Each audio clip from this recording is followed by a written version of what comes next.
저희 이제 2단계 비교 평가로 들어가는데 그 2단계에서 우리가 1단계에서는 뭐가 제일 중요하다 그랬죠? 지역에서 뭘 찾아야 된다?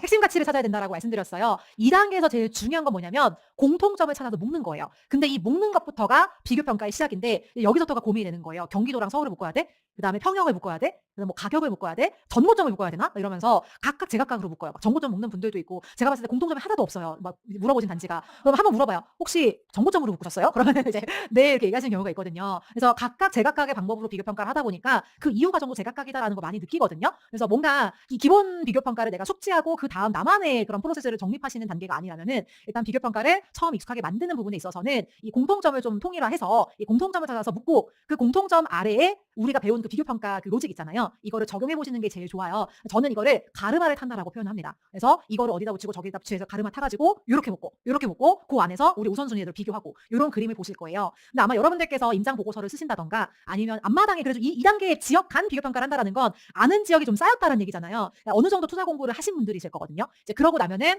고민되시는 게 뭐냐면 개비 같은 단지를 가지고 와서 고민하십니다. 근데 개비 같은 단지를 쏙쏙 뽑아가지고 고민하다면 이런 게 있어요. 지금 보면 양평 벽산블루밍 여기는 영등포구에 있거든요. 역세권 단지인데 24평 복도식 방두개예요. 예. 그 다음에 이제 서울 내 구축 20평대 이런 단지도 있고 그 다음에 경기도의 신축도 꼭 껴요. 30평대 이런 거. 경기도 신축 여기 평촌 어바인버스트 20평대 그다음 광명에 30평대 이런 것들 끼고 서울 내에 조금 선호도가 떨어지는 구축이 끼는 경우도 있어요.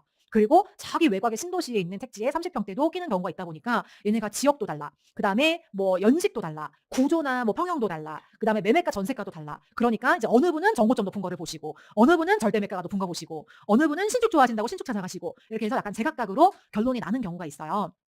자, 그런데 여기에서 제일 중요한 건 뭐냐면 갭만 비슷하고 나머지가 중구난방이라는 거예요. 그래서 이런 상태에서 앞마당이 그럼 만약 이렇게 중구난방이에요. 나름대로 우선순위를 매겼는데 뭐가 맞는지도 모르겠어요. 그러고 나면 이제 꼭 그 결론이 뭔지 아세요? 앞마당이 부족해서 그런가? 다음 앞마당을 넓히면서 한번 다시 해보자라고 하는데 다음 달에도 똑같아요, 이거는. 예, 그래서 이 방법을 모른 채 앞마당이 늘어나면은 비교 단지만 많아져서 더 헷갈리게 됩니다. 제가 이거를 어디에 비유를 하고 싶냐면 여기 지금 화면에 공이 되게 많아요. 이거를 좀 어떻게 비교 분류해서 묶어보시겠어요? 가르마를 탈 때.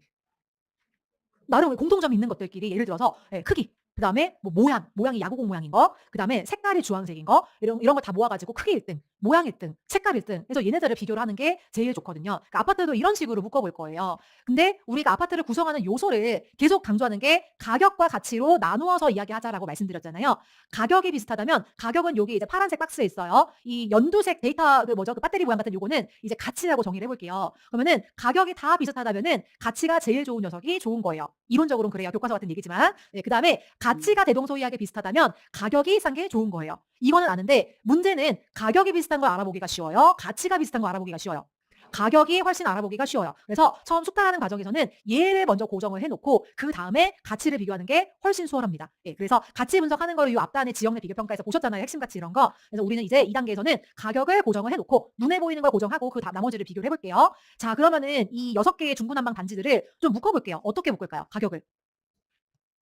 7억대라. 예, 8억대. 그리고 실제 만약에 제가 좀 이게 이건 강의다 보니까 여기 나와 있는 단지들도 제가 추천하는 단지라기보다는 제가 드리고 싶은 메시지에 부합하는 단지를 선별한 거예요. 예를 들어서 입지가 좋은데 엄청 구축인 친구. 그다음에 뭐 경기도의 외곽인데 택지이고 그 나름 그 안에서 선호도가 높은 신축 30평대. 이런 거를 제가 정해놓고 거기에 해당하는 단지를 뽑아온 거기 때문에 이거는 제가 추천하는 단지와는 무관해요. 네, 무관한 일단 그거를 먼저 말씀드리고 그런데 만약에 이건 선별된 단지니까 이제 그런 사례가 없는데 약간 실제 여러분들께서 뽑다 보면은 걸치는 애가 있어요. 막 8억.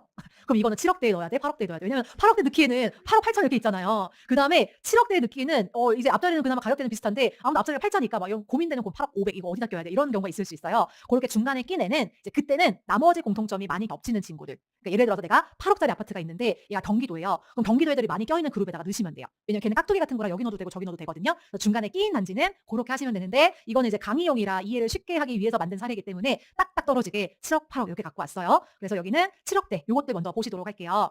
자, 7억대 단지에 대해서 일단 강서구의 염창극동을 설명해 드릴 건데 여기는 25평이고 당연히 이제 복도식 단지예요. 근데 강서구의 염창동이 어떤 곳이냐면 얘가 목동 바로 위에 있어요. 그래서 이 지역에서 공부를 좀 한다는 애들은요. 목동의 학원가를 셔틀로 이동을 하기도 하고요. 그다음에 이제 고등학교 중에 목동 학군을 갈 수 있는 그런 곳들도 있기 때문에 나름대로 이제 이 강서구 안에서 엄마들이 뭐 제일 좋아하는 그런 학군지가 있기는 있지만 거기 말고 나름 가성비 있는 학군을 찾고 싶다라고 하면은 이 염창동을 많이 오세요. 그래서 염창동의 교통도 좋지만 학군적인 가치 때문에 외부에서 수요를 가지고 오는 곳들이고요. 그리고 여기 지금 보시면 학교가 있잖아요. 이 염창극동의 세대수는 249세대로 좀 애매하긴 한데 사실 이 주변 단지들 다 그래요. 막 249세대, 281세대, 224세대 막 이런 식으로 그런 단지들이 굴러 군락을 이루고 있어서 얘 자체는 소단지인데 옆에 있는 애도 다 소단지예요. 그래서 뭉쳐서 이렇게 동 하나가 구성이 돼요. 그러니까 쾌적하진 않지만 균질한 친구예요. 그리고 학군 보고 들어오는 동네인데 여기 초등학교, 중학교를 바로 옆에 끼고 있는 아파트여서 나름의 수요가 있기도 합니다.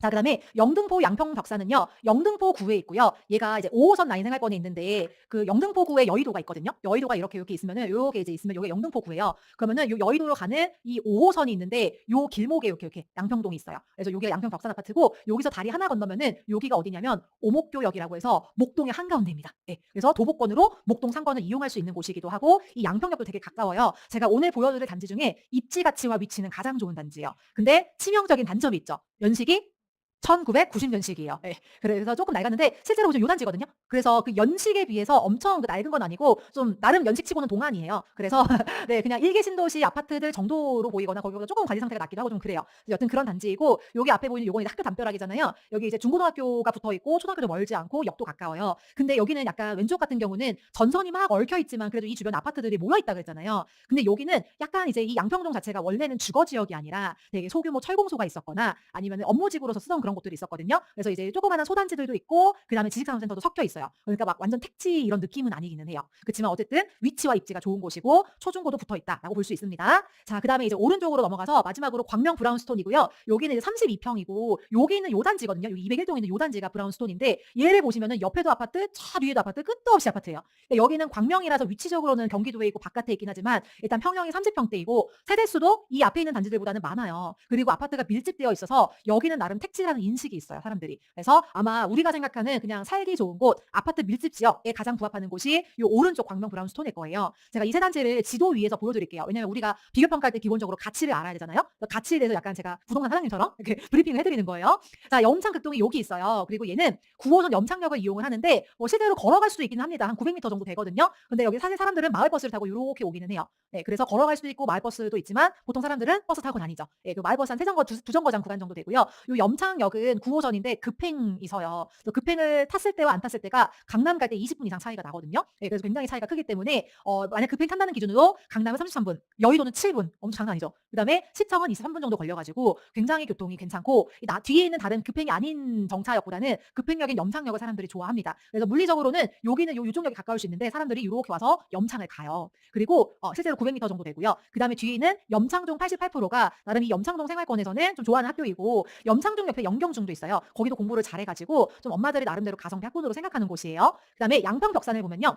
양평역에서 역세권을 이용할 수 있는 곳이고 여기는 5호선인데 5호선이 기본적으로 주요 업무지구 접근성이 별로 좋진 않아요. 근데 어쨌든 요 바로 옆에 여기 국회의사당 여기 보이시잖아요. 여기가 여의도예요. 그래서 바로 한 번에 갈 수 있어서 여의도 6분 만에 갈 수 있고 강남 38분, 시청 28분 만에 갈 수 있으면서 영등포 구 안에 있다 보니까 위상이 괜찮은 단지예요. 그래서 실제로 걸으실 때 560m 정도 되고 여기까지 가는 길이 옛날엔 좀 너저분했는데 지금 이제 새 아파트들이 좀 들어와가지고 점차 지역의 균질성이 좀 개선되고 있는 곳이긴 합니다. 그리고 주변에 목동과 여의도가 있다는 장점이 있어서 요 560m 요 까만색 네모에 가려진 요 자리에 그 다리가 있어요. 그래서 다리가 있어서 요 다리를 건너고 나면은 이제 바로 목동 상권 막 이렇게 막 백화점 나오고 이런 학원가도 있고 그런 상권이 나와서 나름 이제 쾌적하게 도보권에서 많은 것들을 누릴 수가 있는 곳이에요. 그리고 물레중학교를 배정받는데 여기가 81%라서 우리처럼 많은 지역을 보시는 분들은 뭐야 뭐 81% 별로잖아라고 할 수 있지만 원래 학군은 그 지역 내에서 상대적인 거예요. 그래서 이 물레중학교 81%가 영등포구 내의 다른 학교들보다는 좀 낮거든요. 그래서 객관적으로 엄청 학군지다라고 할 수는 없지만 나름 그 안에서 이 학교가 마음에 안 들어서 나갈 정도까지는 아니에요. 여기 사는 사람들은 그냥 살 정도는 돼요. 그다음에 마지막으로 광명 브라운스톤인데요. 여기 보시면은 도덕산이라고 돼 있잖아요. 초록색. 예. 그리고 터널 있네요. 터널 많이 등장하네요. 그래서 이 뒤쪽은 산이고요. 실제로 산자락에 위치한 아파트가 이쪽에 있는 아파트들이에요. 뭐 브라운스톤부터 시작해서 푸르지오, 뭐 도덕 파크타운 이런 단지들이 다 이쪽 권역에 있는 단지들은 산자락에 위치했다라고 보시면 돼요. 그래서 철산역 여기는 7호선이에요. 7호선. 그래서 강남을 39분 만에 갈 수 있고 여의도 29분, 시청 37분이어서 이 왼쪽에 있는 단지들에 비해서는 좀 빠진다라고 느껴지실 수 있겠지만 그래도 어딜 가든 어지간히 30분대 안에 끊을 수 있다라는 거는 수도권 전체적으로 봤을 때 엄청 나쁜 건 아니에요. 근데 이제 치명적인 단점은 여기 요렇게 가면은 800m 정도 되거든요. 근데 산이라고 했잖아요. 그러니까 평지를 뚫고 가는 게 아니라 내려가서 가야 돼요. 그래서 이런 것들이 좀 불편할 수 있는데 그래도 이 친구의 장점은 뭐냐면 요 뒤에 있는 요 빈 공간 있잖아요. 지금 커서 움직이는데 여기. 예, 그다음에 광덕초등학교 옆에 여기가 재개발 구역으로 지금 펜스가 쳐져 있어요. 그래서 이것들이 완료가 되고 나면은 여기까지 가는 길이 꽤나 쾌적해질 거예요. 여러분들이 좋아하시는 입지 개선, 환경 개선 이런 것들이 아주 적극적으로 일어나고 있는 곳이 광명 브라운스톤이에요. 정리하자면은 이 왼쪽에 있는 두 단지는 서울에 있는 단지이고 오른쪽에 있는 단지는 경기도에 있는 단지거든요. 근데 왼쪽에 있는 단지는 뭔가 변화가 없어요. 그냥 10년 전에도 그 모습이었고 지금도 그 모습이에요. 근데 오른쪽에 있는 광명은 뭔가 적극적으로 바뀌고 있고 광명 뉴타운이 조성이 되고 있는 곳입니다. 그리고 여기 단지는 학교를 가는데 사실 이 지도의 바로 밑에 잘린 위치에 하안북중이라고 해서 85% 정도의 학업 성취를 보이는 단지가 있어요. 뭐 아주 나쁜 건 아닌데 걸어가려면 산자락 길을 통해서 가야 돼가지고 좀 거리는 좀 돼요. 네, 그래도 중학생 정도면 걸을 수 있을 정도는 됩니다. 자, 그리고 제가 말씀드렸을 때 그 교통과 접근성 외에도 물리적인 위치가 중요하다고 말씀드렸잖아요. 위치가 강남에서 얼마나 가까운가를 이거는 그냥 제가 직선 거리를 재본 거예요. 물론 이 직선 거리가 실제 뭐 도로교통으로 갔을 때는 좀 차이가 났을 수는 있겠지만 어쨌거나 직선 거리를 보는 거는 물리적인 위치가 중심부에 얼마나 가까운가를 직관적으로 비교하는 하나의 툴이다라고 생각하시면 됩니다. 양평이 실제로 영등포기 때문에 강남까지 13km로 가장 가깝고 광명과 염창 뭐 300m 차이는 그냥 대동소이하다고 볼 수 있을 것 같아요. 예, 그래서 조금 나머지 두 단지는 멀다라는 걸 정리할 수 있어요. 그래서 정리하자면 염창극동은 일단 여기는 강서구에 있으면서 강서구 자체의 직장인 마곡지구를 끼고 있고요. 그다음에 선호하는 9호선 급행 역세권이라 교통이 좋고 나름 그 안에서 학군 수요가 있으면서 평지이고 이 위에 한강을 끼고 있어요.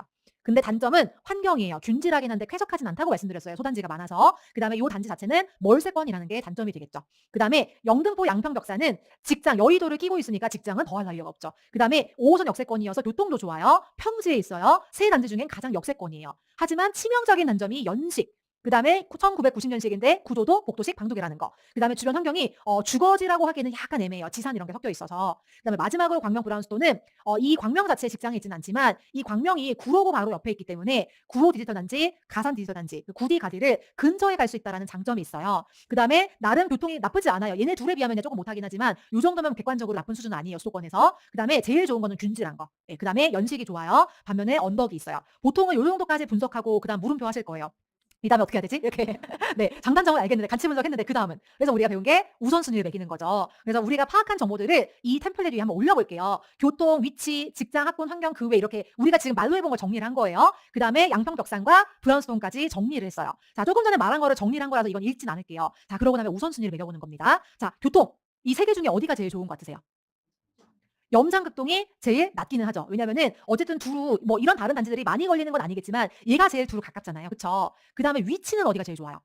양평이 제일 좋아요. 그다음에 직장은 마곡, 여의도, 구디, 가디 어디가 제일 좋아요?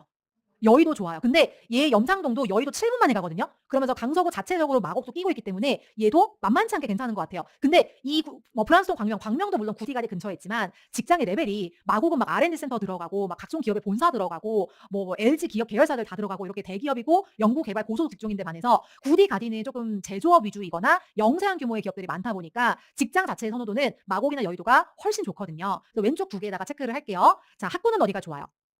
염창중이 좋아요. 자, 환경은 쾌적함이 아쉽지만, 그러니까 쾌적하지 않지만 균질하다. 여기는 주거지로서 양호하긴 한데 특장점은 없고, 오른쪽은 균질하지만 언덕이에요. 뭐 하나 특장점은 없는 것 같아요. 하나 주고 하나 빠지는 것 같아요. 그럼 저는 이럴 때는 우선순위를 굳이 매기려고 막 머리를 싸매진 않아요. 그냥 장점 하나, 단점 하나. 근데 뭔가가 특장점만 있는 건 아닌 것 같다. 그러면은 그냥 비슷하다. 하나 주고 하나 받는다. 정도로 정리하고 넘어갑니다, 저는. 근데 여기서 우열을 가리면서 막 뭐가 1등일까? 이렇게 생각하면은 이제 안드로메다로 가는 거예요, 비율평가가. 그래서 여기는 그냥 빈칸으로 놓을게요. 자, 그 외를 볼게요. 염창극동은 소단지의 멀세권, 양평벽사는 연식과 구조가 아쉽지만 역세권. 이 오른쪽에 있는 거는 일단 30평대다 보니까 기본적으로 전세가가 받쳐주고 가족 단위 수요가 있어요. 그다음에 주변에 뉴타운이 들어와요. 그럼 어디가 좀 이 그 외에선 좀 좋은 것 같으세요? 예, 광명이 좋고 벽사도 나쁘진 않은 것 같아요. 왜냐하면 셋 중에 제일 역세권이에요. 그리고 사실 입지 제일 좋잖아요. 영등포니까. 그래서 저는 이 두 개를 체크할 것 같은데 이 가운데 체크 안 해도 무방해요. 예. 그러다 보면은 우리가 여기서 계속 얘기하는 게 우선순위잖아요. 그러니까 제일 중요한 거는 교통 위치. 얘가 가치이기 때문에 가장 중요한 거고 그 밑에 있는 것들은 이 초록색이 갖춰졌다는 전제하에 플러스 알파란 말이에요. 근데 그 플러스 알파도 위에 있는 게 중요하고 밑으로 갈수록 덜해지는 중요도를 가져요. 그랬을 때 여기가 우선순위고 요 밑에가 플러스 알파거든요. 명백하게 떨어져 나가야 되는 게 뭐예요?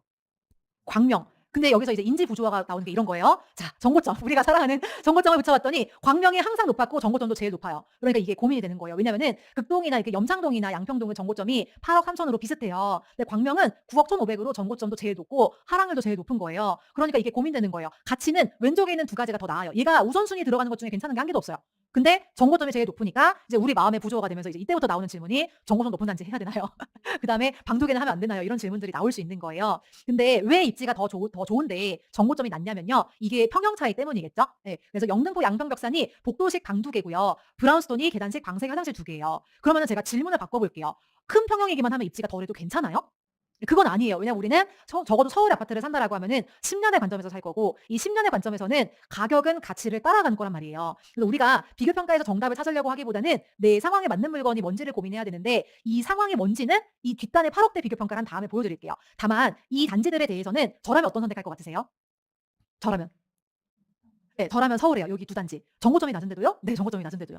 방 두 개인데도요? 네, 방 두 개인데도요. 왜냐하면은 방 두 개이고 더 구축이고 정고점도 낮잖아요. 근데 결국 어때요? 지금 가격이 같아요. 비슷해요. 근데 물론 광명이 주변에 신축 아파트가 입주하고 있어서 가격이 눌린 것도 있기는 해요. 그치만 다시 바꿔 얘기하면은 이 친구가 그나마 장점이었던 건 뭐냐면 평형과 뉴타운이었어요. 주변에 신축이 들어온다라는 게. 근데 주변에 뉴타운이 들어온다라는 거는 이 단지의 상대적인 선호도가 이 지역에서 어떻다는 얘기예요? 뒤로 밀린다는 얘기겠죠. 얘보다 더 새 거가 들어오니까. 그러니까 이 친구를 보고 들어오게 만들었던 요소 자체가 약해지는 거예요.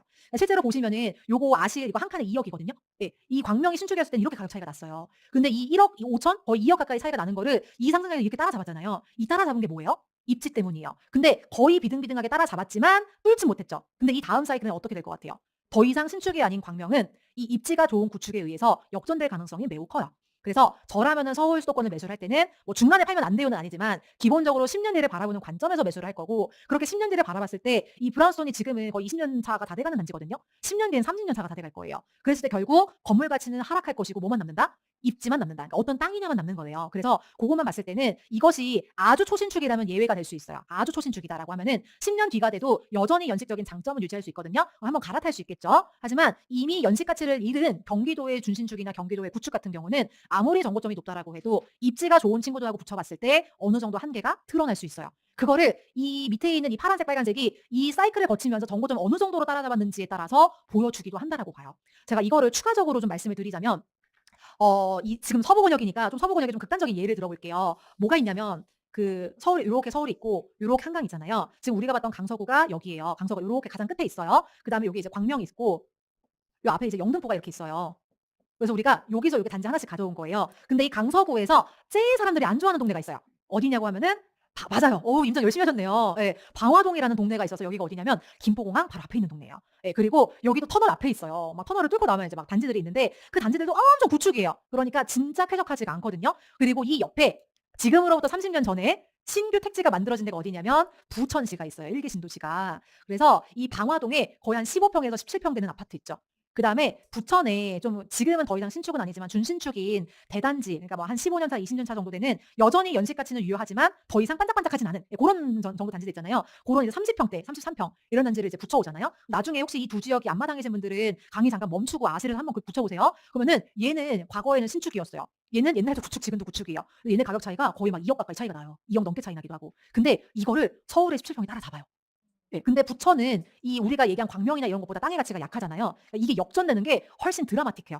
예. 광명 정도나 되니까 저렇게 가는 거예요. 근데 걔보다 더 약한 부천이다? 그럼 얘가 뒤집혀요. 뭐에? 방화동 10평대. 그래서 요렇게 형성되고 진단 고점을 맞은 다음에 이렇게 떨어져요. 이렇게. 이런 모습을 보이거든요. 그러니까 입지가 좋은 곳이 사실 방화동 입지가 좋다라고 볼 수는 없는데 그래도 인서울에 있고 그래도 지하철역을 이용할 수 있고 그래도 거기 있는 5호선을 통해서 직장 접근성이 괜찮으면은 정말 장기적인 10년의 관점에서는 이런 일이 벌어질 수 있어요. 그치만 저도 무조건 인서울로 와야 돼요를 강조하는 건 아니에요. 내가 필요하다면 전략적으로 경기도에 있는 아파트를 선택할 수 있어요. 그게 이제 8억대에서 나올 거기는 하거든요. 하지만 내가 이걸 알고 선택하고 전략적인 장점이 있을 때 선택을 하는 거예요. 그런 거는. 그래서 제가 여기서 강조하고 싶었던 거는 결국은 우선순위를 잘 만족시키는 친구들을 선택을 해야 10년의 관점에서는 가치에 부합하는 거다라는 말씀을 드리고 어떤 때 이런 경기도 단지를 선택을 하는지가 이제 궁금하실 거잖아요. 지금 제 말만 들으면 막 경기도 하면 안 될 것 같잖아요. 예, 그래서 어떤 때 할 수 있는지를 제가 8억대에서 보여드릴게요.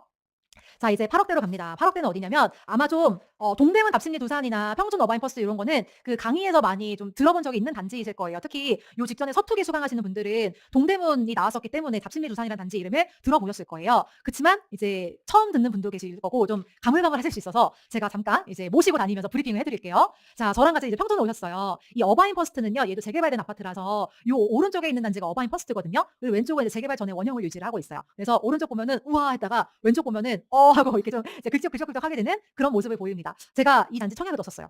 예. 너무 여기 살고 싶어 가지고. 근데 이제 청약에 넣을 때 당해라는 그게 그 지역 내에 살면서 거기 청약을 넣으면 당해거든요. 근데 이 아파트 너무 사고 싶어서 그때 모델하우스를 갔었는데 모델하우스 가면 이제 번호표 뽑고 상담을 하잖아요. 번호표를 뽑고 거기 이제 커피를 마시고 가면서 기다리고 있었어요. 앉자마자 거기 상담 직원이 저한테 물어보더라고요. "당해세요?" 물어보더라고요. 그래서 "아니요. 저 평촌에 살진 않는데요." 했더니 "아 그럼 안 되는데요." 그러더라고요. 그래서 "뭐 안 되는 게 어딨어요. 뭐 청약 넣을 수도 있는 거잖아요." 이렇게 얘기했더니 상담 안 해 주는 거예요. 예. 그래서 "아 그래도 저는 상담 받고 싶고 뭐 혹시 또 아냐?" 그랬더니 "아 이 단지는 뭐 이제 그 당이 아니시면 안 돼요."라고 했는데 저는 넣었죠. 예. 그러면서 나오면서 정말 불친절하다 이렇게 좀 이제 좀 볼멘소리 하면서 나왔는데 보기 좋게 낙방하고 네 굉장히 정경률이 높았어요. 왜냐하면은 여기 단지를 제 기억에 2018년인가 그때 분양을 했었던 것 같은데 뭔가 이제 그때 규제가 터졌거든요. 그 제가 아까 보여드렸던 2018년도에 삐죽 올라왔다가 규제 맞아서 떨어졌다 그랬잖아요. 그 규제가 적용되기 전 마지막 단지가 저 단지였었어요 당시에. 그래서 정말 이 주변 권역에 좀 통장 좀 있다 하는 사람들은 여기를 다 넣었었던 단지였었고 실제로 여기가 3,850세대이기 때문에 이 신축 아파트가 거의 4,000세대인 거는 엄청난 규모인 거거든요. 그래서 안에 들어가 보시면은 뭐 밖에서 사람들이 아무리 비역세권이다 뭐다 해도 안에 들어가면 되게 쾌적하고 아이 키우는 가정도 많고 그래요.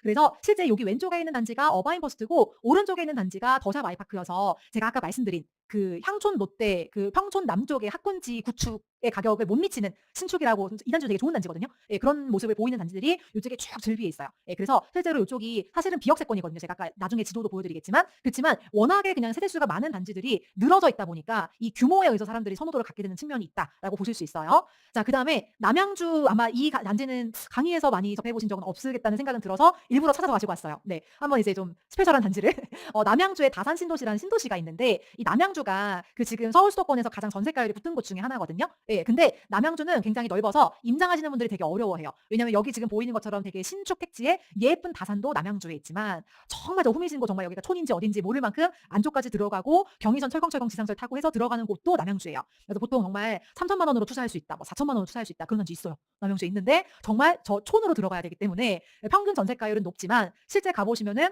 튜터님 저 전세가율 높다고 해서 왔는데 제가 할 수 있는 곳들은 투자금이 너무 벌어지는데요? 라고 말씀하시는 곳이 남양주이기도 해요. 하지만 만약에 남양주가 본인 앞마당이시다 혹은 나중에 어떤 식으로든 임장지를 배정받아서 가실 기회가 있다라고 하면은 수도권의 외곽부터 전세가율이 붙어오는 모습을 가장 잘 보여주는 곳이 남양주이기도 하니까 한 번쯤 가보시면 좋을 것 같아요. 여기는 다산 이편단장 사이는요 이 안에서 사람들이 꽤나 좋아하는 단지예요. 그래서 보시면은 여기 초등학교도 이제 이 화면 사진 찍은 이 뒤쪽으로 초등학교가 있고요. 그 다음에 저 뒤쪽으로도 그냥 보시면 쭉 아파트 뒤 아파트 뒤 아파트 이런 걸 사람들이 좋아하고요. 이 이편단장 사이 앞에가 상권이 잘 갖춰져 있는데 이렇게 신도시 상권이 구성이 되어 있거든요. 요 상가랑 요 오른쪽 건물 사이 저 뒤에 보이는 요 아파트 요게가 이편단장 사이예요. 예, 그래서 요런 이제 택지를 이용할 수 있고 지금 사진에 잘렸지만 요 횡단보도 바로 옆에는 8호선 역이 있어요. 예, 8호선이 개통이 됐습니다. 그다음에 동대문 답심리 두사는요 2000년식이고요. 이 답심리가 어떤 동네냐면 우리 열중반이니까 독서 중요하니까 잠깐 빠져보자면 그 혹시 켈리체 회장님의 웰 싱킹이라는 책 들어보셨어요? 요 책 뭐 많이 읽으신 분이 계시더라고요. 웰 싱킹이라고 해서 사실 이 책 말고도 뭐 파리에서 도시락 파는 여자 뭐 이런 여러 가지 저서를 쓰신 분인데 이 켈리체 회장님이 이제 고등학교를 굉장히 가난한 촌동네에서 아이가 많은 집에서 태어나 가지고 이제 좀 이제 공부를 지원해 줄 가정 형편이 안 됐어요. 그래서 그 당시에 이제 서울에 오면은 공장 같은 데서 여공으로 취직해서 숙식하면서 낮에는 이제 공장에서 일하고 밤에는 야간 고등학교를 가고 그 공장의 기숙사에서 숙식을 하는 그런 형태가 있었거든요. 그런 식으로 여공으로 와 가지고 일했던 데가 와이셔츠 공장이었어요. 예. 그래서 거기에서 이제 재단하고 이런 것들을 배워 가지고 나중에 자기가 그 힘으로 이제 유학을 합니다. 결국은 디자인 업계에서는 잘 한번 망하시긴 했지만. 그러고 나서 사업을 다시 일으킨 게 도시락 사업이었어요. 예. 그래서 그게 굉장히 잘 돼 가지고 지금은 영국에서 되게 손꼽히는 부자 몇 순위 안에 들어가는 부자라고 하더라고요. 이분이 그러고 나서 자신의 어떤 성공 노하우 같은 거 알려주고 싶다라고 하면서 이제 많은 책을 썼는데 그중에 하나가 웰싱킹이고 여튼 이 얘기를 왜 이렇게 길게 하냐. 이 답심리에 그 와이셔츠 공장이 있었어요. 예, 답심리에서 일했던 여공이에요. 근데 제가 그냥 의미 없이 책 소개하려고 이 얘기를 한 건 아니고요. 그만큼 여기에 그 영세한 규모의 제조업 공장들이 즐비했다는 거예요. 그러면 그 주변은 어땠겠어요? 아주 옛날부터 사람이 살았지만 노후도가 되게 심했겠죠. 가건물도 많았을 거예요. 상권이 있기는 있었을 테지만 그 상권의 질이 어땠겠어요? 되게 안 좋았겠죠. 그래서 동대문의 답심리일 때는 위치가 괜찮고 교통이 좋다 보니까 아파트가 있긴 있는데 여기를 임장해 보신 분이라면은 아파트는 있는데 균질하다는 느낌이 없을 거예요. 그래서 그러기도 쉽지 않아요. 아파트 옆에 아파트 옆에 아파트인데 분명히 아파트가 붙어 있는데 균질하지가 않아.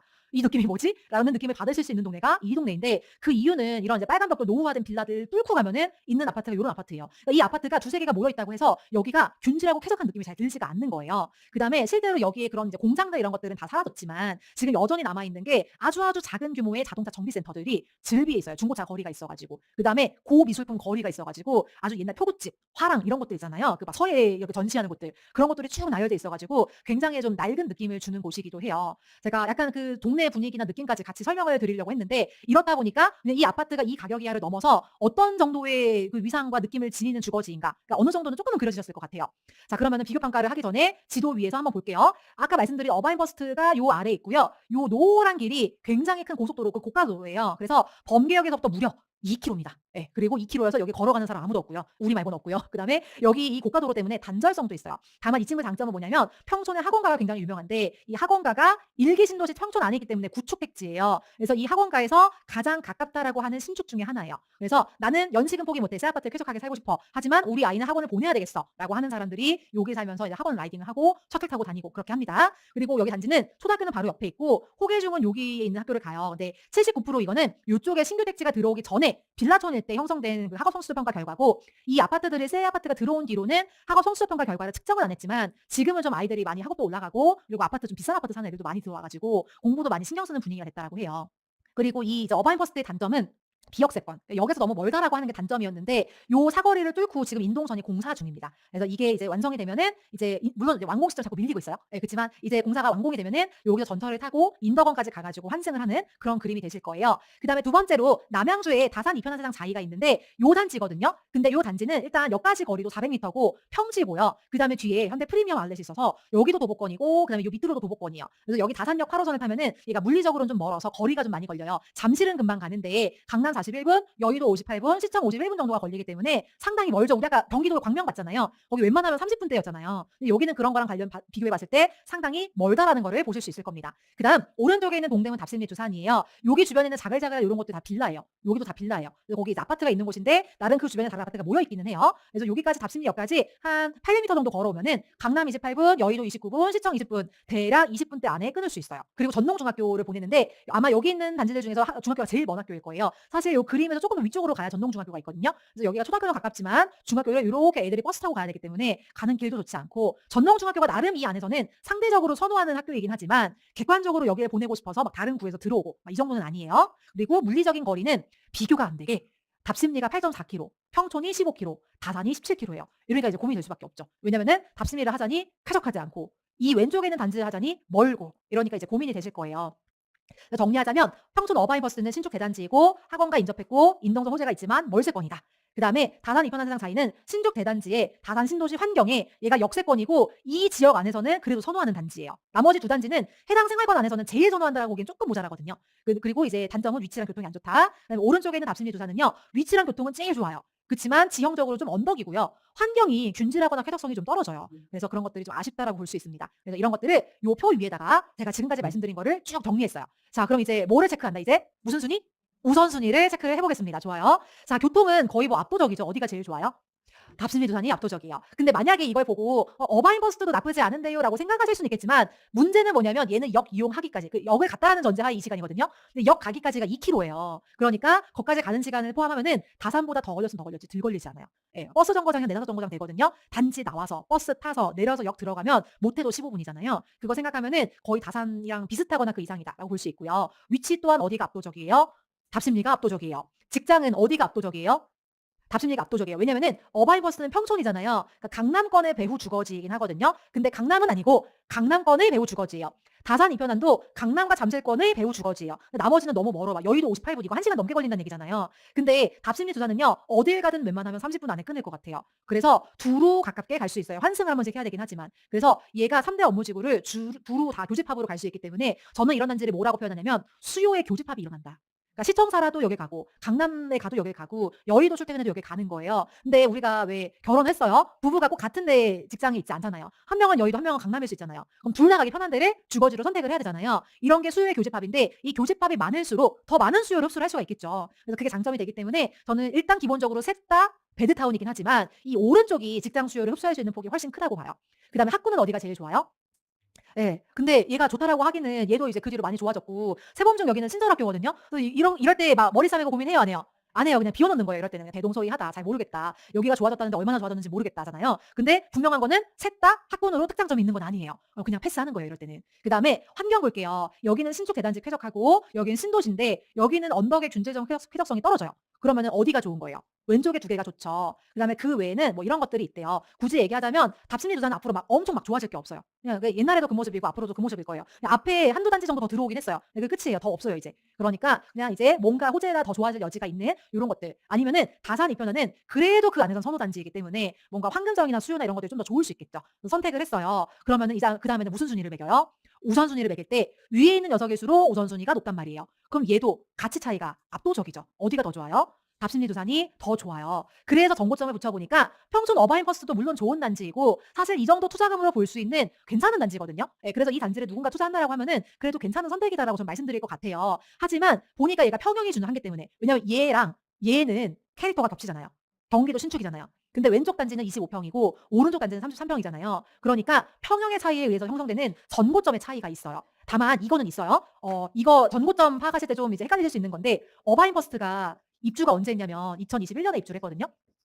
근데 이 단지 입주했을 때 물론 지금도 마찬가지지만 신축 아파트는 준공이 돼가지고 등기가 나잖아요. 그때부터 이제 신규 취득으로 봐요. 그러니까 이 아파트의 분양권이나 입주권을 갖고 있었던 사람들은 2021년에 이제 등기가 났잖아요. 물론 이제 조합원 같은 경우 예외가 될 수 있지만 그러면은 2021년에 들어오면은 그 뒤로 2년 내에 팔면은 양도차액의 66%가 세금이에요.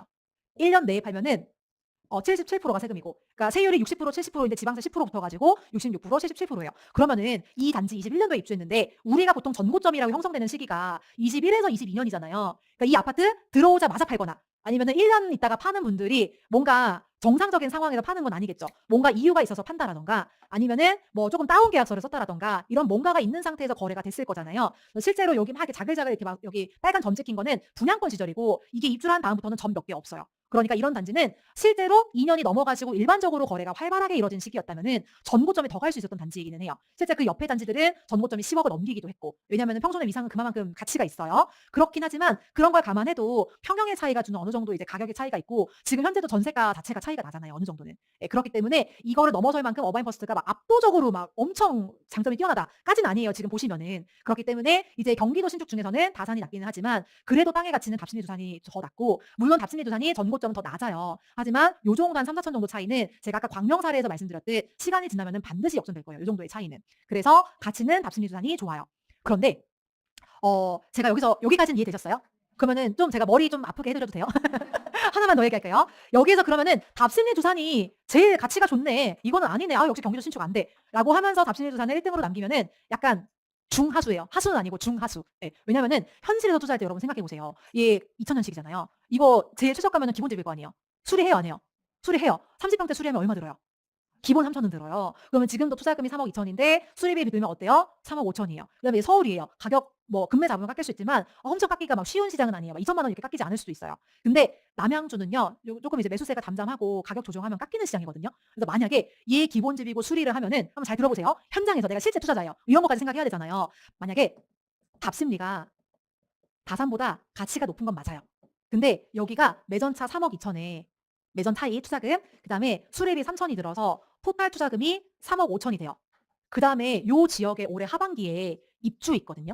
네, 대단지 입주가 들어와요. 그러면은 일시적으로 물론 그거가 지나가고 나면 전세가가 올라가겠지만 단기적으로는 전세를 맞추는 상황이 뭐 잘 되면 좋겠지만 여의치 않을 수도 있어요. 반면에 다산은 지금 투자금이 3억이 들잖아요. 근데 만약에 이 단지를 여기 남양주는 조금 그래도 뭐 물건의 개별 상태 따라 다르지만 그래도 서울에 비해서는 그래도 조정하면 깎여요. 실제로 전화해보면 사장님들이 하신다고 하면 최대한 노력해볼게요. 이런 멘트는 하세요. 실제로. 그러면 내가 여기서 좀 열심히 깎아가지고 2천만 원 깎았어요. 예를 들어서. 그래서 한 이제 2억 8천 정도의 투자금이 들어요. 그러면은 이거 선택하는 게 나빠요? 투자금이 얼마 차이예요?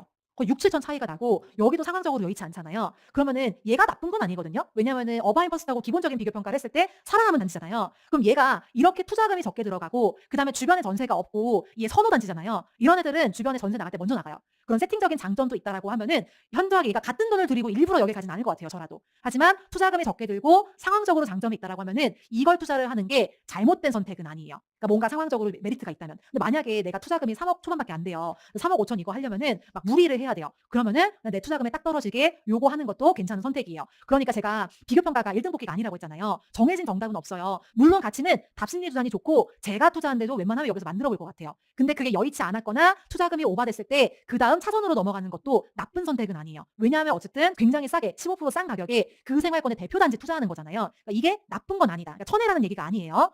그래서 좀 이제 가치가 차이 나는 경우, 조금 전에 답심리 주장 같은 경우는 이 답심리가 가치가 좋았죠. 입지 가치가 좋았고 이럴 때는 더 가치 있는 곳이 우선순위에 오는 게 맞아요. 반면에 우리가 조금 전에 7억대에 거기서 봤었던 단지인 염산극동과 양평벽산 이런 것들 같은 경우는 얘네들은 막 장단점이 혼재했잖아요. 이럴 때는 상황에 맞는 곳을 우선순위에 놔도 돼요. 그럼 제가 뭘 때문에 자꾸 상황을 얘기를 하냐. 아까도 상황 이따 얘기할 거예요 막 그랬잖아요. 뭘 가지고 상황을 얘기를 하는 거냐면 이게 우리 첫 장표예요. 비교평가 강의 시작 첫 장표. 가치, 가격을 보고 내 상황을 입혀서 결정하는 게 투자다. 우리가 이 얘기를 초반에 하고 시작했단 말이에요. 이 상황에 맞는 곳이란 어떤 곳인지를 한번 볼게요. 검토해야 될 때 어떤 상황이 있냐면 일단 현금 흐름이란 쉽게 얘기해서 소득과 저축액을 의미를 해요. 이게 어느 정도 제한적이신 분들이 있어요. 예를 들어서 뭐 미혼나 싱글이다. 아니면은 내가 이제 가족들과 실거주집을 살고 있어서 주담대를 갚느라 잉여 저축액이 뭐 연에 1,000만 원, 1,500만 원밖에 안 된다. 이런 분들도 계시잖아요. 근데 실거주집을 내가 빼고 투자를 하려고 하니 가족들이 반대해서 못 한다. 그래서 나는 연에 맞벌이지만 연에 1,000만 원 모으는 사람이다. 이런 분들도 계실 거란 말이에요. 이럴 경우에는 현금 흐름이 제한적인 거고요. 현금 흐름이 양호하다는 거는 상대적이긴 하지만 수도권 기준으로 했을 때는 연저축 약 5천 이상. 이게 뭐 기준이냐면 연저축 5천이면은 2년 모으면 1억 되거든요. 그다음에 투자해놓고 2년 지나면은 전세 상승분 5% 들어오잖아요. 이렇게 합치면 그래도 1억대의 투자금을 만들 수 있어요. 그러면은 매년 한 채씩은 아니지만 2년에 한 채씩 정도는 수도권에 서울이 아니면 경기도래도 투자를 지속해 나갈 수 있어요. 근데 그게 아니고 내가 4년, 5년 모아야 경기도에 한 채 할 수 있다. 이런 현금 흐름이라면 어느 정도 전세 상승분이 빡세게 올라오지 않으면은 개수를 늘리는 게 제한적일 수 있죠. 하지만 내가 어느 정도 좀 구축해도 괜찮아. 나 연에 5천 모으니까 괜찮은 거 그냥 최대한 입지 가치가 높은 구축에다가 투자해놓고 나머지는 내가 2년에 한 채씩이라도 뭐 경기도래도 투자를 이어갈 수 있어라고 생각하시는 분들은 조금 더 이제 구축이나 전세 상승분을 덜 고려하고 매수 결정을 해도 괜찮은 거예요. 그다음에 투자 방향성 저는 사실 이게 제일 중요한 것 같아요. 내가 1, 2주택이다. 그러니까 투자하는 직장인 있잖아요. 투자하는 직장인이 뭐냐면 그 뒤쪽이 포인트예요. 투자하는 직장 이게 열반기초 때부터 나오는 개념인데 이 뒤쪽이 포인트라고 했잖아요. 나는 직장인인데 서브로 투자를 하는 거예요. 그러니까 직장인으로서의 본업과 직장인으로서의 정체성과 이 직장으로서의 커리어 이게 우선인 거예요. 그리고 그냥 내 커리어를 서포트해주기 위해서 약간의 여유 종잣돈을 노후에 확보하는 게 목표다. 그러니까 나는 투자해서 굉장히 목표 수준이 높은 게 아니라 약간 내가 그냥 내 집마을 한 채 있을 때보다 조금 더 벌고 싶다라고 하면은 투자하는 직장인이고 이랬을 때 보통은 한 개에서 두 개 주택 정도를 희망하시는 경우가 많아요. 그러니까 뭐 이게 잘못된 게 아니에요. 주택 개수가 많은 게 좋은 거 이런 게 아니라 내 정체성이 이거이고 내가 1, 2주택을 지향을 한다라고 하면은 기왕에 한 채 할 거 장기적으로 가치가 조금 더 있는 곳에 설령계가 구축이더라도 설령계가 복도식 강조계더라도 그쪽에 선택을 해서 땅을 묻어주는 게 좋은 거예요. 반면에 저는 다주택이잖아요. 다주택이라고 하면은 저 다주택이지만 제가 입지를 생각 안 하는 게 아니에요. 저도 입지 되게 좋아해요. 저도 입지 좋은 구축 좋아하는 편인데 그렇지만 제가 다주택이다 보니까 저에게는 전세 상승분도 중요해요. 그리고 전세 상승분이 일정 규모 이상이 되었을 때 은퇴를 할 수 있는 계획도 제 로드맵에 있어요. 만약에 제가 그렇다라고 하면은 저에게는 입지가 굉장히 괜찮지만 전세가가 10년 전이나 지금이나 큰 차이가 없는 그런 곳은 앞으로의 로드맵을 그리는데 약간의 한계점은 있어요. 그러면은 가치가 없는 데로 가는 건 아니지만 약간 가치가 덜하더라도 현금 흐름을 안겨줄 수 있는 곳을 전략적으로 선택할 수 있는 게 다주택이에요. 예. 그래서 저는 만약에 제가 뭐 답심리 두사는 그래도 괜찮은 곳이지만 얘보다 조금 더 선호도가 떨어지지만 어떤 땅이 괜찮다. 그다음에 뭐 경기도의 다산 같은 신축이다. 근데 이 친구가 이 아빠 내는 친구가 아무리 입지가 좋아도 저에게 전세 상승분을 안겨주기 힘든 뭐 10평대라던가 10평대는 사실 손바뀜도 되게 자주 있고 전세가가 거의 안 오르거든요. 왜냐면 10평대는 전세가를 올리면 나가요. 오피스텔 이사 가버려요. 그렇기 때문에 매가는 오를 수 있지만 전세가에 있어서 재미를 못 본다라고 하면은 저는 입지가 덜한 걸 알지만 전략적으로 바깥으로 나올 수 있는 게 저예요. 왜냐면 전 다주택이니까. 그래서 이게 되게 중요한데 약간 그 지금 이 단계에 앞에 계신 분들은 일단 모르겠고 좋은 거 하나 해보자. 그냥 여기에 머물러 있으면은 그 다음에 본인의 로드맵이 뭔가요를 물어봤을 때 막히는 경우가 있어요. 그래서 강의를 들으시면 한번 생각해보시면 좋을 것 같고요. 그 이외에 기존의 보유 물건이 어느 정도 조금 예를 들어서 내가 경기도 신축에 1호기를 했다. 그러면 2호기는 조금 전세 상승분이 아쉬워도 입지 좋은 구축할 수 있는 거 아니에요? 예. 반면에 내가 서울에 상급지 입지 좋은 구축을 했어요. 근데 걔가 아무리 봐도 현금 흐름이 아쉬울 것 같아요. 그럼 전략적으로 2호기는 외곽에 신축할 수도 있는 거예요. 이렇게 기존 물건과 고려해서 밸런스를 맞추는 것도 있고요. 그다음에 물건의 상황, 가격이나 동층향, 예를 들어서 제가 답심리에 수리비가 들어갈 기본집 전제로 이렇게 얘기했지만 만약에 얘가 올수리 물건이라면 투자금이 더 많이 안 든다면은 당연히 이거 해야죠. 이런 식으로 수리 상태 같은 것도 고려해서 투자할 수 있는 거예요. 이 물건 상황은 제가 이따 3단계에서 자세히 말씀드릴게요. 그래서 이게 맞고 틀린 거는 없는데 약간 정답이 있다는 전제로 자꾸 접근을 하니까 정답을 맞추지 못할까 봐 불안감도 같이 생기는 것 같아요. 근데 그게 아니라 방향이 있는 것이고 내가 한 선택에 대해서 책임을 지는 것뿐인 거지 이건 안 맞는 거예요. 경기도 신축을 내가 선택을 했는데 얘가 시간 지나면 서울에 뭐 역전될까 봐 걱정돼요. 이건 안 맞는 거예요. 그다음에 내가 서울에 구축을 투자했어요. 20평대를. 근데 서울에 20평대 구축을 땅의 가치를 보고 투자하면서 수천님 얘가 전세 상승분이 안 올라면 어떡하죠? 이렇게 걱정하는 것도 안 맞는 거예요. 그러니까 내가 가장 우선순위 가치를 두고 있는 것을 선택하고 따라오는 거는 책임지는 거예요. 근데 이 마음이 없으면은 자꾸만 내가 못 갖는 거, 내가 놓치는 거 이게 너무 커 보여서 매수 결정을 못 해요. 근데 이 책임지라는 마음이 없으면은 제가 보니까 진짜 투자 결정 못 하고 계속 고민만 하면서 물건 날리시더라고요. 예, 그래서 이제는 내가 선택하고 내 선택에 따라오는 결과를 내가 책임진다. 왜냐면 내 물건이니까. 예, 그렇게 생각하시면 좋을 것 같아요. 자, 그래서 만약에 어바이머스는 다산에 비해서 평형이나 역접근성, 전세 가격 수준 이런 게 좀 아쉽다 보니까 둘 중에는 다산을 선택하는 게 나을 수도 있겠지만 비슷한 투자금으로 더 가치 있는 곳을 사고 싶다고 한다면 답심리를 선택할 거고, 만약에 투자금이나 이런 것까지 고려해서 혹은 입주장 전세 상황 이런 것들 고려해서 여기가 좀 나한테 무리다, 투자금이 좀 넘친다 싶으면은 무리해서 투자하지 말고 차선책인 다산 이편안도 투자금이 적다면, 그리고 얘 30평대 신축이잖아요. 전세 정고점이 어디까지 갔냐면 7억 2,500까지 갔어요. 전세가. 근데 지금 매매가가 8억대인 거예요. 근데 지금 전세 정고점이 지금 벌써 나머지 단지들하고 1억 이상 차이가 나잖아요. 근데 얘가 연식이 엄청 낡았냐 하면은 아직까지는 연식 가치가 유효해요. 그러니까 내가 전세 상승분을 회수해서 매매가는 아쉽지만 이거를 내가 회수해서 재투자에 좀 적극적으로 활용하고자 하는 다주택 방향성을 가지고 있다라고 하면은 전략적으로 얘를 선택하는 것도 방법일 수는 있어요. 하지만 원칙은 알아야죠. 원칙은 가치가 있는 거를 투자하는 게 먼저다라는 원칙은 알되 전략적인 선택을 할 수도 있다는 거. 여기까지 정리를 해볼게요. 자, 우리 이제 중고난방으로 펼쳐놨었잖아요. 이제 갭만 똑같고 나머지는 다 이제 좀 중고난방이었는데, 정리를 하자면 요 7억대 그룹에서 좀 빠지는 친구가 뭐였어요? 광명. 그럼 일단 제외. 그 다음에 요 8억대 단지에서 그나마 빠지는 단지가 뭐였어요? 어바인퍼스트. 그럼 제외. 일단 일타적으로 이런 것들은 제외를 해요. 그럼 남은 것들 중에 봐야 되는데, 일단 염창동과 영등포구 양평은요, 입지가 좋은 20평대 구축 아파트예요. 입지가 좋은 20평대 구축 아파트. 그래서 만약에 내가 투자 방향성이 입지 좋은 땅을 장기 보유하겠다, 나는 1주택, 2주택 정도면 되고, 혹은 나는 전세 상승분이 이 투자의 주 목적은 아니다라고 하면은 이 두 단지를 하면 되고요. 여기서 한 번 더 궁금하실 게, 그럼 둘 중에 뭐 해야 돼요? 이것도 궁금하실 수 있잖아요. 근데 우리 아까 비교 평가했을 때 하나 주고 하나 받고 그냥 혼재해 있었죠. 그럴 때는 그냥 물건이 싸고 조건이 좋거나, 조건이라고 하는 건 뭐 수리 상태나 주인분이 전세에 협조해 주는 거 그런 거예요. 아니면은 투자금이 적게 드는 거. 네, 선택하시면 돼요. 어느 하나가 나머지 하나를 압도하지 않아요. 얘네 정보점도 똑같았고 지금 가격도 똑같아요. 장단점이 혼재해요. 굳이 말하자면은 땅의 가치는 벽산물루밍이 낮죠. 영등포구니까. 예, 그런데 어쨌든 얘가 재건축이라도 되지 않느냐 쉽지 않을 것 같아요. 예, 그게 아닌 이상은 막 엄청 얘를 압도한다까지는 아니고 그냥 상황 따라 결정할 수 있어요. 자, 그 다음에 답심리로 가볼게요. 얘는 어쨌거나 지금 보시면은 조금 이게 4급지잖아요. 그리고 땅의 좀 선호도가 좀 낮기는 해요. 왜냐면 답심리 조사니 그 안에서 제일 좋아하는 단지는 아니에요. 근데 어쨌든 평형이 주는 장점이 있기 때문에 벌써 전세가가 5억대잖아요. 그러니까 요 단지들에 비해서 전세가의 수준이 높잖아요. 그렇기 때문에 5%씩 올라받을 때도 1,000만 원, 2,000만 원 더 받을 수 있겠죠. 그것 때문에 내가 어느 정도는 입지를 생각하지만 전세 상승분 또한 놓칠 순 없어. 완전 빡세게 올려받지는 않더라도 웬만큼은 회수하고 싶어라고 하면은 얘가 엄청 가치가 덜한 건 아니니까 가치 있는 거잖아요. 요 8억대 그룹 중에는. 그러면은 어느 정도 이 좀 중간 단계, 입지와 전세 상승분을 좀 절충하는 단계로서 충분히 괜찮은 선택지가 될 수 있죠. 근데 만약에 다산 이편안을 간다라고 하면은 얘도 살아남은 애잖아요. 그러면 얘는 조건이 뭐예요? 투자금이 일단 적게 들고 전세 상승분을 회수하고자 하는 다주택 방향성을 갖고 있다면 오른쪽 같은 친구도 나쁘지 않아요. 단 연식 가치가 구축으로 넘어가기 전에는 매도를 해야 되니까 뭔가 매도를 하기 위한 로드맵을 그려야 되겠죠. 이거 팔고 강동구 넘어갈 수 있으면 판다. 뭐 이런 이제 기준이라던가 이런 계획을 가지고 매수하시면 될 것 같아요. 그래서 이제 말씀드리고자 하는 거는 내가 하는 투자의 장단점을 알고 우선순위 매긴 다음에 선택의 책임을 지는 거지, 걸러내고 무결점 단지가 없는 거를 선택을 하고자 막 계속 걸러내고 남는 게 없네? 이렇게 하는 게 비교평가의 본질은 아니라는 거를 말씀드리고 싶었어요. 제가 그래서 좀 오지랖일 수 있지만 너무 걱정되는 마음에 하나 더 말씀드리자면, 동료분들 같이 이제 임장하실 때 뭐 땡땡님 이 단지 어때요? 뭐 땡땡이 저 단지 어때요? 이렇게 물어볼 수 있잖아요. 근데 보통 여러분들이 이제 뭐 사도 좋겠다라는 말씀도 하실 때도 있겠지만, 가치가 있다라는 말씀도 하실 때도 있지만, 보통 본능적으로 사람은 단점에 잘 꽂혀서 얘기하는 편이에요. 걔 괜찮은데 너무 좀 부추기지 않아요? 걔 괜찮은데 근친성이 좀 덜하지 않아요? 이런 얘기가 더 먼저 나와요. 왜냐면 우리 뇌는 그 이제 손실 있잖아요. 이 고통에 한 2.5배에서 3배 정도 민감하대요. 그래서 이걸 살 때 얘가 가치 있어라는 생각보다 한 두세 배의 강도로 얘가 가진 단점이 먼저 보이는 거예요. 그래서 걔 뭐 하잖아요? 걔 뭐 하잖아요? 걔 안 좋잖아요? 그러면은 남는 게 없어요. 예, 남는 게 없어요. 그럼 뭐 투자해야지? 몰라. 같이 몰라. 이러면 안 되잖아요. 동료분이 뭔가 투자를 검토하거나 고민을 할 때 거기에 대해서 장단점을 너무 쉽게 얹어주는 게 사실은 좀 무책임한 일일 수 있어요. 되게 동료의 투자에 대해서 얘기할 때는 굉장히 신중해야 되고, 그럼에도 불구하고 기본적으로 이 단지들 모두 언젠가는 정고점을 넘을 수 있다. 차라리 이 기준에 대해서 같이 얘기를 해보자. 이렇게 얘기하는 게 좋은 거지. 그게 좋은 것 같아요. 저 별로예요. 이런 얘기를 굉장히 쉽게 했다가는 나중에 서로 아쉬울 수 있다. 이거 되게 조심해야 된다. 라는 거를 말씀을 드리고 싶어요. 제가 왜 이 얘기 드리는지 아세요? 저는 이제 1대1로 사람들을 만날 때가 많잖아요. 여러분들은 그래도 그룹으로 만나지만, 그래서 1대1로 만나다 보면은 이런 사례가 되게 많았어요. 뭐 코칭을 받았대요. 이 돈이면 서울 가라 코칭을 받았대요. 그래서 저는 이제 코칭하면 뭐 매물 코칭, 투자 코칭 생각하잖아요. 얘기를 해보는데 뭔가 이제 계속 대화가 안 맞는 거예요. 혹시 코칭 어느 분께 받으셨어요? 물어보면 우리 조장님한테 코칭 받았대요.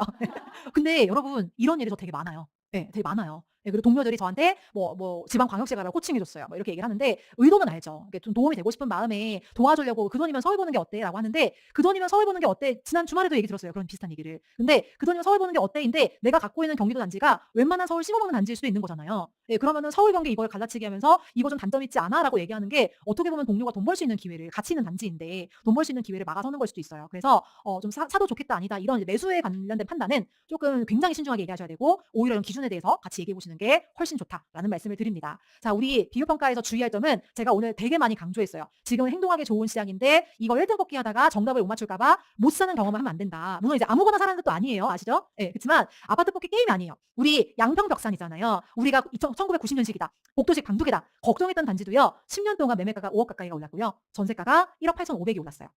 제가 강의 가장 말미에 보여드릴 거긴 한데 성동구에 웬만큼 수요가 있다는 단지도 10년에 전세가 2억이 올랐거든요. 네, 그러니까 얘가 엄청 못한 건 아니에요. 근데 생각해보면 이거 한 채로 매매가가 10년 동안 5억이 올랐잖아요. 얘 영등포구라서 가치 있어요, 없어요? 있어요. 얘 시간 지나면 영등포구의 이 단지가 썩은 빌라가 돼요? 그건 아니거든요. 이렇게 두 채만 있어도 10억이에요. 이렇게 두 채만 있어도 10년에 10억이에요. 그렇기 때문에 좋은 투자를 하고 싶은 마음이 지나쳐서 선택을 미루는 일이 없도록 하고 오늘 제가 6시간 넘게 알려드리는 이 내용은 투자하려고 하는 거다라는 생각을 가지시면 좋겠어요. 그래서 10년 뒤를 바라보고 가치 있는 거 우상향 한다라는 믿음을 가지셨으면 좋겠고요. 제가 저의 불안증과 조급증이 있다고 했잖아요. 이렇게 말씀드렸지만 적용을 못하실 것 같아. 그래서 걱정이 되는 마음 더하기 지난 기수는 제가 라이브 코칭을 해가지고 Q&A 답변을 드릴 기회가 있었거든요. 근데 이번 기수에는 이제 양파링님이 질의응답 해주실 거라서 제가 Q&A 답변을 드릴 기회가 없어요. 그래서 제가 만들었어요, Q&A를. 지난 기수 라이브 코칭 때나 아니면 제가 많이 받았던 질문들 탑3를 모아가지고 그냥 이게 다 끝이라는 생각으로 때려 넣어서 한번 가장 많이 주시는 질문을 3개를 뽑아왔거든요. 첫 번째는 결론이 안 나요. 앞마당을 넓힐까요? 이런 이제 무한반복의 굴레에 빠져드는 분들이 계세요. 이거 제가 이번 달 기준으로 투자금 3억 이상 지역과 투자금 3억 이하 지역을 나눴거든요. 이거 그냥 부동산 진에서 평단가로 나눈 거예요. 그래서 어떤 지역에 있는지는 나중에 댁에 가셔서 보시면 돼요. 거기 그냥 블러 처리 안 하고 다 넣어놨어요. 근데 이제 이게 제가 이거 보여드린 이유는 뭐냐면 이런 식으로 평균 투자금이 있잖아요. 내 앞마당의 평균 투자금이 내 종잣돈과 너무 차이가 나요. 예를 들어서 내가 동대문구에 투자를 하고 싶은데 동대문구의 평균 투자금이 예를 들어서 3억 5천이에요. 근데 내가 갖고 있는 종잣돈이 1억 5천밖에 안 돼요. 그럼 여기 갔을 때 유의미한 단지 찾을 수 있겠어요, 없겠어요? 없겠죠. 되게 힘들 거잖아요. 그랬을 때는 종잣돈에 맞는 앞마당을 늘려야 돼요. 그러니까 약간 더 앞마당도 넓힐까요? 이 질문 받았을 때 제가 굉장히 곤란한 게 이분의 종잣돈이 얼마인지도 모르고 종잣돈에 맞는 앞마당이 있는지도 모르는 상태이기 때문에 답변 드리기가 너무 어려워요. 그래서 종잣돈에 맞는 앞마당 예시를 조금 전에 보여드렸으니까 자기 종잣돈에 맞는 앞마당을 늘렸으면 좋겠고 어느 정도 플러스 마이너스 10%? 한 20% 정도까지는 괜찮을 것 같아요. 그러니까 예를 들어서 내가 투자금이 3억 있다. 그러면은 종잣돈 범위를 예를 들어서 뭐 2억 5천, 지역의 평균 투자금이 2억 5천부터 한 20% 위는 3억 6천 요 정도까지 범주를 보는 게 가장 좋아요. 플러스 20%. 네. 왜냐면은 20%를 둔 거는 뭐냐면 전세가는 높게 맞출 수도 있고 혹은 시세보다 전세가 높게 끼어있는 물건을 찾을 수도 있어요. 그러니까 아예 그 기회를 차단을 하지는 않되 어느 정도 내 종잣돈을 고려해서 가야지 내가 종잣돈이 3억인데 투자금 6억 드는데 갈 수는 없잖아요. 예, 그래서 이거 좀 참고해서 보시면 좋을 것 같고요. 앞마당의 평균 투자금이 내 종잣돈과는 맞지만 할 수 있는 게 있긴 하지만 얘가 확신이 없다라고 하는 경우는요. 다음 앞마당을 넓히는 건 언제나 옳아요. 왜냐하면 투자자에게는 넓은 앞마당을 제대로 분석했다라는 전제하에 아는 단지가 많으면 걸리는 단지도 많겠죠. 이건 확률이잖아요. 이건 옳은데 그냥 가면은 지금의 모호함의 도돌이표예요. 정말 도루마무처럼 똑같은 질문을 다음 달에 다시 하시게 될 거예요. 이거 할까? 더 넓힐까? 이거를. 그러니까 다음 달에 다른 앞마당 가도 돼요. 가도 되는데 기존 앞마당에서 뽑아놓고 가세요. 내가 이 단지가 최선인지는 모르겠지만 내가 여기 현재까지 앞마당에서 투자를 해야 된다라고 하면은 1, 2, 3등 이거야. 이거 뽑아놓잖아요. 그러고 나서 앞마당을 붙이는 거예요. 그러면은 자연스럽게 비교가 되겠죠. 뭐랑? 뽑아놓은 단지랑. 그러면서 뽑아놓은 3개 단지랑 새로 붙인 앞마당에서 한두 단지랑 저희 조금 전에 본 대로 우선순위 해서 로직 그려서 비교하는 거 있잖아요. 그걸 비교하는 거예요. 그럼 둘 중에 하나겠죠. 새로 만든 앞마당의 단지가 더 괜찮거나 아니면은 기존 단지에 대한 확신이 그제서야 들거나. 근데 이거 안 뽑아놓고 잘 모르겠다 물음표 얘도 괜찮고 얘도 괜찮고 얘도 괜찮네. 그래서 리스트만 그냥 대충 이렇게 해놓고 그냥 넘어가잖아요. 그러면은 비교가 안 돼요. 예, 그래서 가는 건 좋은데 단지 3개 고르고 3개가 아니라 2개여도 괜찮아요. 이게 뭐 3개여야만 되고 막 1개만 안 되고 이런 건 아닌 거 아시죠? 하지만 최선의 단지를 고른 다음에 넓혀야 이게 기준이 돼서 얘보다 더 좋은 걸 찾겠어 라는 뾰족한 방향성을 가지고 가야지 물건이 걸리지. 그러지 않은 상태에서 열려있는 상태에서 가시면은 다음 달에 같은 고민을 반복하시게 될 거다라는 말씀을 드립니다. 그다음에 두 번째 질문은요. 희미한 앞마당 비교평가가 어렵다. 특히 뭐 자실할 때 혼자 만들었어요. 강의 온리로 하면 수강하면서 만들었어요. 초창기에 만들었어요. 이런 앞마당 있으시잖아요. 다시 갈까? 모르겠다. 이런 질문 많이 하시는데요. 이거는 어떻게 보면은 기뻐하셔야 될 일인 거예요. 왜냐면은 경험과 실력이 쌓일수록 초창기 앞마당이 부족하게 느껴지는 건 자연스러운 일이에요. 예, 그래서 기존 앞마당으로 내가 조금 성장했을 때마다 계속 돌아가고 하다 보면은 앞으로 나아갈 수가 없어요. 그래서 이건 내가 성장했기 때문에 느껴지는 희미함이다라고 생각하시면 좋을 것 같고, 오히려 내가 앞마당을 이해하는 그 기대 수준이 높아졌기 때문에 그때 그 지역이 희미하게 상대적으로 보이는 거잖아요. 그러니까 이게 안 느껴지면 그게 더 이상한 일이에요. 그게 더 걱정할 일 아닐까요? 시간이 지났는데 똑같은 수준으로 지역을 이해를 하고 있다. 이게 더 저는 문제인 것 같아요. 이게 잘못된 현상은 아니지만, 그렇지만 너무 이해도가 낮은 앞마당이 있잖아요. 우리 초보 때 다. 그러면은 일단 시세 트래킹을 하고 입지 분석 이거 같이 따지는데, 내가 어쨌든 갔다 온 앞마당이면은 기본적인 직장 교통 이런 거 입지 분석 약식으로 하는데 1시간도 안 걸려요. 예, 그래서 아주 기본적인 입지 분석과 시세 트래킹을 꾸준히 하시고요. 그다음에 투자 후보 순위권 단지에 걔가 걸렸다. 근데 매전차는 대충 걸리는 것 같은데 내가 이 단지에 대한 확신이 없고 잘 기억이 안 난다. 그럼 그때 그 물건을 보러 가세요. 앞마당 물건을. 그렇게 하면서 조금씩 늘려가면 되고요. 약간 여기 장표에 넣진 않았지만 저는 어떤 게 있었냐면, 여러분 다 직장인이시니까 업무 바쁘실 때 있죠. 프로젝트 기간이거나 아니면 뭐 연말에 막 일 몰릴 때나, 아니면 저처럼 이제 아이 키우시는 분들은 애들이, 전 애가 둘이거든요. 꼭 돌아가면서 아파요. 그러면은 이제 좀 아이들이 뭐 입원하거나 아파가지고 이 온전히 한 달에 못 쓸 때가 있거든요. 그럴 때 이런 희미한 앞마당 가세요. 희미해도 그래도 한번 밟아봤다고 새로운 지역 가는 것보다는 이해도가 좀 있어요. 그래서 분위기도 한번 돌고 매물 한번 보고 그러면은 어느 정도 좀 살아나거든요. 보완이 돼요. 내가 한 달에 온전히 한 지역을 집중할 수가 없는 상황일 때, 그때 이런 것들 다시 가면서 리바이벌을 그때도 괜찮은데, 멀쩡한 한 달을 다시 돌아가서 쓰는다? 이건 조금 안 맞는 것 같아요. 단 그 지역이 투자에 매우 유의미하다 하면은 가면 좋죠. 그렇지만 이제 일반적인 경우로 얘기한 거예요. 자, 마지막 질문입니다. 마지막 질문. 살 수 있는 집이 없어요. 기다릴까요? 하급지 갈까요? 이 질문도 특히나 요즘 이제 내가 보던 단지가 팔리다 보니까 많이 질문을 주세요. 근데 이게 일단 이런 분들 제일 마음 힘들어하세요. 왜냐면 투자하려고 하는데 자꾸 눈앞에서 물건이 팔리고 사장님들 막 나무라시죠. 나도 막 마음 힘든데 막 오면 막 없어. 뭐 떠났어. 뭐 일찍 오지 그랬어. 막 이 말씀 많이 하시고. 예, 그러면서 이제 좀 힘든데, 근데 내가 가진 돈으로 할 수 있는 단지가 많지 않은 거는요. 그 돈 가지고 조금 가치가 떨어지는 곳 가면은 널리고 발에 채웠어요. 근데 내가 그 돈을 가지고 조금 더 최선의 투자를 해보겠다고 더 좋은 급지로 갔기 때문에 그 고민이 드는 거잖아요. 그러니까 만약에 내가 가진 돈으로 할 수 있는 단지가 별로 없다. 근데 애초에 없어버린다. 뭐 강남이다. 이러면은 뭐 이런 고민도 안 하시겠죠. 그러니까 애매하게 걸리는 거 아니에요. 그럴 때는 내가 할 수 있는 꽤 수준 높은 투자에 가까워졌기 때문에 이런 고민하시는 거예요. 그러니까 오히려 일단 이럴 때는 확신을 얻으면 돼요. 만약에 이렇게 달랑말랑하는 지역에서 내가 투자 물건 찾는다면은 꽤 괜찮은 수준 높은 투자겠구나라는 거를 일단 머릿속으로 이게 인지를 하고 가셔야 돼요. 그래서 제일 중요한 건 뭐냐면, 여기 마음에 안 차지만 있어요. 있는데 걔가 마음에 안 찰 뿐인 거예요. 뭐 이유는 있겠죠. 언덕 위에 있다던가 너무 구축이라던가 뭔가 이유는 있을 텐데, 여튼 내 종잣돈에 들어오는 단지가 있기는 하다. 이게 없으면은 이제 종잣돈 대비해서 지역 설정이 잘못된 거예요. 그러면 여기로 다시 돌아가야 돼요. 내 종잣돈에 맞는 지역을 찾는 거. 근데 어느 정도 있는데 거기 내 종잣돈에 걸리는 단지가 마음에 안 들 뿐이다라고 하면은 일단 그냥 가는 게 아니라, 제가 다음 한마당 갈 때 뭐 찾으라고요? 투자하는 단지 찾고 가라고 했어요. 투자할 수 있는 단지. 그러니까 이게 종잣돈에 맞는 투자인데 최선인지 아닌지는 모르겠고 마음에는 안 들어요. 근데 어쨌든 이게 내가 할 수 있는 단지예요. 그럼 이거 찾아놓고 가는 거예요. 예, 그냥 가는 거 아니에요. 이거 찾아놓고 가면은 자연적으로 그 다음 앞마당에서는 여기서 뽑은 단지랑 비교하면서 물건을 볼 수밖에 없어요. 당연히. 그래서 두 번째 단계에서는 기존 앞마당 시세를 지켜보면서 아래급지 가기는 가요. 왜냐하면 할 수 있는 게 없기 때문에. 그래서 이 아래급지에서 후보 단지를 뽑아서 이 1단계와 2단계의 단지를 비교하면서 확신을 갖는 거예요. 근데 저 정말 끈질기죠? 이렇게 얘기해도 좀 막연하실 것 같아서 제가 진짜 한 번 더 깊이 들어가서 그냥 끝까지 간다라는 심정으로 예시를 들었어요. 자, 어떤 지역에서 구로구가 있어요. 구로구가. 어떤 분이 종잣돈 한 2억 이내를 가지고 한 1억 5천 정도 가지고 서울 투자하려고 구로구를 갔어요. 근데 가보니까 이 개봉역 주변에, 뭐 구로구에서 신도림 제일 좋은데 이런 데 못 해요. 근데 종잣돈에 맞는 데가 대충 이 개봉역 이 지상철 인근에 있는 지역인데, 여기에서도 이 개봉역 역세권의 대단지 제일 좋아하는 데는 안 되고, 그나마 내 투자금 어간에 비슷하게 들어오는 데가 현대온타운 2차예요. 2차인데 여기가 01년식이고 964세대고 복도식 방세계인데 매매 6억 4천에 전세 4억 천 해가지고 투자금 2억 3천이 들어요. 내 종잣돈은 1억 중반이고 어떻게 저렇게 끌어도 1억 6천 7천은 될 것 같은데 2억 3천은 안 돼요. 근데 하고 싶어요. 이게 고민인 거잖아요. 근데 내가 종잣돈에 들어오는 단지를 봤을 때는 이런 단지가 걸립니다. 여기는 개봉 두산인데 역세권이긴 한데요. 이게 되게 재미있어요. 단지가 이렇게 있잖아요. 여기 뒤엔 철길이에요. 여기랑 여기는 고가도로예요. 그래서 고가, 철길, 철공철공 그러면서 그래도 이제 역에서 조금 더 가까운 복도식 방세계는 맞거든요. 근데 얘가 복도식 방두개예요. 근데 대신 투자금은 딱 들어와요. 5억 천에 3억 7천. 그러니까 고민이 되죠. 하기는 여기 하고 싶은데 나 현실은 여기잖아요. 마음에 안 들어요. 이럴 때 이런 질문 주시는 거 아니에요? 기다릴까요? 학업지로 갈까요? 그쵸? 예. 아마 지역의 위상이 달라질 뿐 고민은 비슷할 거예요. 자, 이때 여기를 기다리는 게 잘못된 선택은 아니죠. 다음 한마당 가도 돼요. 근데 제가 말씀드리는 게, 마음에 안 들어도 단지 쥐고 가라 그랬잖아요. 그러니까 마음에 안 들지만 일단 개봉부산 쥐었어요. 그러고 하급지인 부천으로 갔어요. 그래서 여기 부천은 어디냐면, 같은 1호선을 타고 쭉 가다 보면은 저기 이제 송리역 쪽이 나와요. 여기 이제 반달급동이라고 해서 역세권 단지가 있는데 얘도 복도식 방두개거든요. 근데 이 친구가 그래도 이제 반달극동은 그나마 초역세권이어서 요 생활권 자체는 조금 애매하긴 하지만 그 안에선 좋아하는 단지고요. 여기 일기 신도시 택지예요. 예, 부천시 택지. 근데 매매가가 4억 천에 전세가 2억 7천에 투자금이 동일하네요. 구조도 똑같고 투자금도 똑같아요. 그러면은 만약에 이 두 산을 쥐고 부천을 갔어요. 부천 갔더니 얘가 걸려요. 그나마 이 정도 투자금으로 할 수 있는 꽤 괜찮은 역세권 단지예요. 예, 다른 조금 연식이 좋거나 구조가 좋은 애들은 더 비싸요. 투자금이 더 들어서. 그럼 여러분 어때요? 이 두 산 어때요? 얘가 같은 1호선 라인에 훨씬 앞단에 있잖아요. 이게 구체적인 부천과 구로의 위상은 잘 모르겠지만 같은 1호선 라인에 훨씬 앞단에 있는 친구잖아요. 역세권 단지 중에. 그러면 얘 가치 있어요, 없어요? 있어요. 그러고 나서 붙여봤어요. 옛날에 부천이 신도시였을 때는 같이 가다가 시간이 지날수록 이렇게 올라가네요. 결국 정고점 차이가 얼마나 났어요? 1억 이상 났어요. 그러면 개봉도상 가치 있는 거예요, 없는 거예요? 있는 거예요. 그러면 확신을 갖고 투자할 수 있겠죠. 그러니까 가더라도 단지 쥐고 가라는 게 이런 그림이에요. 혹시 이해되실까요? 네, 그래서 그냥 가면 안 된다라는 겁니다. 자, 이제 정리할게요. 마지막 장표예요. 자, 2단계 미션은 공통점을 찾아 묶는 거였는데요. 일단 처음에는 가격을 고정해 놓고 가치를 비교하자. 왜냐하면 가격이 눈에 보이기 때문에. 그리고 가치를 비교를 할 때는 지역의 핵심 가치에 부합하는 게 우선순위라고 말씀드렸고 그 이외의 우선순위라고 한다면 교통과 위치. 일단 얘가 제일 중요하다라는 말씀을 드렸어요. 우리가 2단계에서는 우선순위 매기는 작업을 굉장히 정교하게 했거든요. 그래서 그 부분을 잘 적용해 보시면 좋겠어요.